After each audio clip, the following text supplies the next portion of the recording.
My name is Todd Dagenais, and I'm the head coach here at the University of Central Florida. Been here for 5 years, came here for the University of Southern California, and before that I spent some time with the U.S. national team in their pipeline development training, and then prior to that I was at Michigan State for 7 years.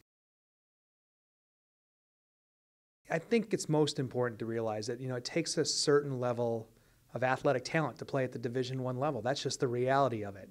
So obviously we're out there to ascertain what somebody's athletic ability is. But really from there, that's only part of it. We can tell in 10 seconds if somebody's athletic enough to play at the level that each of us are recruiting at. But from there, it's all the intangibles and the things that we look at. People don't even understand. Sometimes we look at things like how they deal with their parents, how they are with their friends off the court, how they are with their coaches during timeouts, how they are with a friend who's struggling or a teammate that's struggling, how they are when they are struggling. So there's a lot of little things that recruits don't realize coaches are watching, and you almost have to pretend there's a camera on you all the time, because in the recruiting process there is. You never know who is watching you at any given time. The primary difference between Division I and Division II is how they allocate the scholarships. Division I is allowed to give 12 full rides, whereas Division II is allowed to give the equivalent of 8 full rides. Now, the advantage a Division II school has is they can break up those 8 scholarships amongst members of the team, whereas Division I, if you're a head count sport, that's it. You get 12 and 12 kids are on scholarship. So Division II actually has an advantage in some ways in that they can break a scholarship up and get more kids on scholarship. Other than that, you'd be surprised. The level of play at the Division II level is extremely high.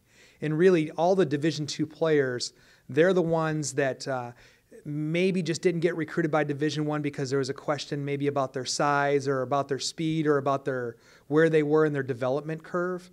But a lot of times, Division II athletes are just as athletic, just as powerful, just as strong as all the Division I players.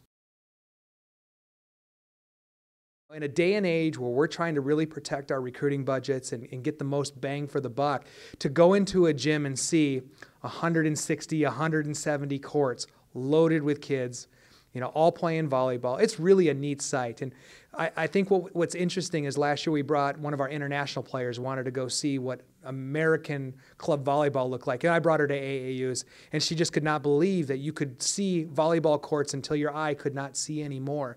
And it's such a wonderful tournament for young people to get together from all over the world, not just all over the country, but all over the world. Get together under one roof in a celebration of volleyball, great competition, and all that camaraderie that goes along with it. And of course, for the college coaches, there's that recruiting component where we can see all kinds of kids under one roof over 5, 6, or 7 days.